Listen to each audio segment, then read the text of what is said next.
Pinalitan na, diba? Ito tayo, dito tayo mga kababayan. Pinalitan na si Guevara. Ito, buti naman. Wala mang kwenta yan. Manok ni Digong yan eh. Ito mga kababayan. Ito. Sa kapapasok lamang na balita, si former Pag-ibig Chief Executive sa mga nagtatanong anong balita ito, UNTV pa rin mga kababayan. Kung may mali man sa aking vlog ngayon, sisihin ninyo ang UNTV kaysa balita nila yan. Ma'am Josephine Paramil, maraming salamat sa yung $5 super sticker. Thank you so much. Ito. Officer Attorney Darlene Marie Berberabina, ang bagong talaga. Sa kapapasok lamang. Ulitin ko mga kababayan ha, pinalitan na po si Minardo Guevara, ang Solicitor General na tumangging ipagtanggol ang Pilipinas at abogado ng bansa pero hindi ginampanan. Tinanggihan si BBM. So ito na, pinalitan siya ng bago. Na balita, si former Pag-ibig Chief Executive Officer Attorney Darlene Marie Berberabina, ang bagong talagang Solicitor General ng PBBM Administration. Ayon nito mismo kay outgoing Solicitor General Minardo Guevara. Sa isang mensahe, nagpaabot ng pagbati si Guevara sa bagong talagang Solgen at sinabing masaya siya para kay Attorney Berberabe, lalo na Nako, alangan naman Solgen Guevara, iiyak ka. Talagang masaya ka. Bakit? Alis ka na eh. Kahit kami, nagbubunyi kami. Wala kang mang ginawang maganda. Bakit? Mano ka ni Digong eh. Hindi Ken, kung manalo si BP Sara sa impeachment complaint starting June 1, 2025, wala kong pake kung manalo siya. Bakit? Pag nanalo ba tayo, lalaki ba ang titi mo? Sisikip ba ang poke mo? Pag nanalo si Sara, ba hindi naman? Manalo matalo si Sara, walang kwenta yan, walang project eh. Ito, continue. Malawak ang karanasan nito bilang isang abogado. Sa ngayon ay hinihintay pa ang opisyal na anunsyo ng Malacanang kaugnay sa pagtatalaga ng bagong Solicitor General kapalit ni Guevara. UNTV yan ha. Galing yan sa UNTV. Hindi tayo DDS dito na gumagawa ng kwentong barbero.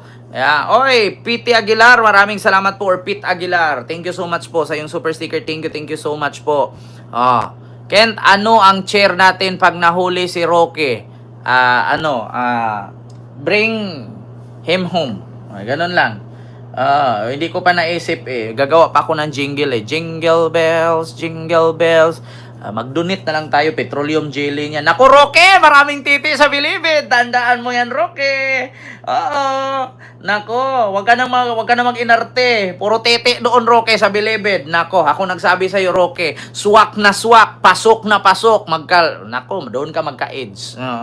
Sabi ko sa iyo, Roque, doon papayat ka ng papayat doon, araw-arawin ka pa. Magdodonate na lang kami ng news oil. Dahil napatawa mo ako, Kent, di kalalaki pimpim ko. Salamat po, Ma'am Tiche, Boreche. Ayun, sa yung super chat. Thank you so much po. And kay Parisiana 29 sa yung 5 euro super chat. Watching from Paris, France. Ingat. Salamat po, Ma'am Parisiana. Thank you so much po. Alam nyo na, mga kababayan, hindi pa ba? Bat Adan. Ma'am Lynn Tamori and kay Ma'am Itchin Blue. Ayan, Miguel Love, shout out po. I-check nga natin dito, mga kababayan, kung sino nga ba itong si ipapalit kay Solgen Guevara. Ito po siya, Wait lang ha, may ads. Explore low-price flight maps. Manage your flight bookings easily on the app. Naku, parang kakaiba din tong ipapalit kay Itong ipapalit kay Solgen Guevara, si Darlene Bernabe ay asawa pala ito or ex-wife ni Samboy Lim. Kilala nyo ba, mga kababayan, sino itong si Samboy Lim? Si Samboy Lim, ito ba yung basketball player? Ex-husband, Samboy Lim. Ito, pakinggan nyo, mga kababayan Ito, Rappler News po ito. Thank you for all the many questions, but I have 5 questions that are not about Pag-ibig, but about you, your personal life, and they are actually asking, this is one of the most recent ones from Atnono, House Samboy Lim. I know this isn't the proper forum, but we have several of these questions. Are you open to talking about Okay, this? Asking. Let me tell people about. Well, first, do you want to answer, or should we? This is her personal life, guys. Okay, but Samboy Lim is really a part of our family. Samboy is still in the ICU. So, for people who don't know, your former husband. Yes. So we have a daughter, Jamie Basketball Christine. player, yeah. And we've really been deeply affected as well by what happened to Samboy. So we're very thankful for all the prayers of the people who love. And I really think that please continue to pray, because the heavens cannot not listen to the prayers of the people who love Samboy. So Sam is still in the ICU. So siya pala ay ex-wife, no, ni Samboy Lim. So meron pa nga ito dating nangyari na pag nagkainitan itong si Arlene, ang pangalan nito Berberabe. No, nagkainitan sila ni Trillanes. Matapang pala ito. Naku, parang Attorney Claire Castro pala ito, mga kababayan. Ito, pakinggan natin yung initan. Nagkainitan sina Senador Antonio Trillanes at ang pinuno ng Pag-ibig Fund sa issue ng pamimigay umano ng pag-ibig ng pautang sa mga kaibigan ni Vice President Jojo Marbinay. Muli namang inakusahan ng pangalawang Pangulo na nakinabang sa isa pang umano'y overpriced na gusali sa Makati. Nagpapatrol, Ryan Shua. Iisang pagdinig, samut-saring aligasyon laban sa pangalawang Pangulo. Isa na rito ang umano'y pamumudmod ni Vice President Jojo Marbinay ng developmental loan mula sa Pag-ibig Fund sa mga kumpanyang pag-aari ng mga taong iniuugnay sa kanya. Ayon kay Pag-ibig President Darlene Berberabe, kumilos na ang ahensya mula nang ilabas ni Senador Antonio Trillanes ang akusasyon.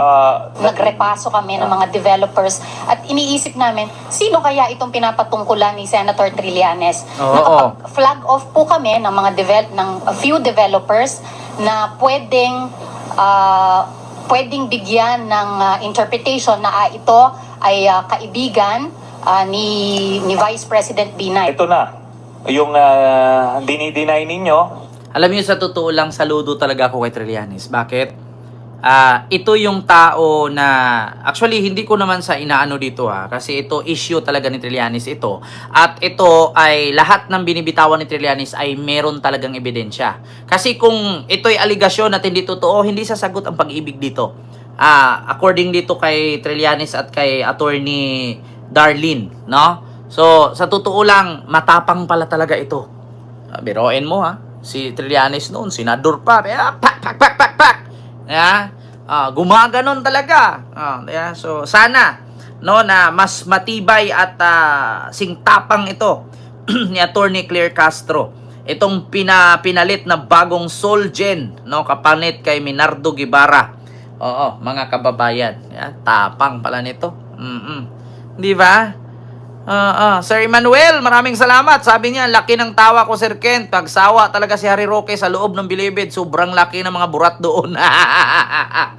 Oo, mamili lang siya. May 6, 7, 8. Merong 2, may 3. Tapos, kahit 2 or 3 yon, merong pang yon. Merong tinunaw na petroleum jelly na in-inject. Naku, Roque, kung ampwet mo doon, size 2 ang butas, magiging 8 yan. Naku, Roque. Mamaga talaga yan. Yeah. So, yun na, mga kababayan. Si, tawag dito, Minardo Guevara Solgen ay pinalitan na, ni Attorney Darlene apelido nito, Berberabe. Dating asawa ni Samboy Lim na magaling na basketball legend na sa Pilipinas, ng PBA. So, sana, mga kababayan, may aasahan tayo dito. Matapang pala ito. Ikakaiba itong mga kinukuha ng BBM. Mga Armalite ang bunganga. Oo ka. Naku. Kaya sabi nga ni BBM, kailangan siguro natin maging mabangis. Pero kung hindi man ako maging mabangis, hanap na lang siguro tayo ng tao na katumbas ang bunganga ni Sara Duterte. Kasi, siyempre, tignan mo si Attorney Claire Castro, walang inatrasan, walang inuurungan. ginagaya pa nga ni Juliana Pariscuba si Gubia, pero si Juliana isa lang ngipin eh. Oo, kaya iniwalay ng jowa kasi kada ganun, sabit, masakit. Oo, tapos may bulbul pa, napuno ng bulbul eh. Kaya, so ayun na, mga kababayan. Dito naman tayo mga kababayan kay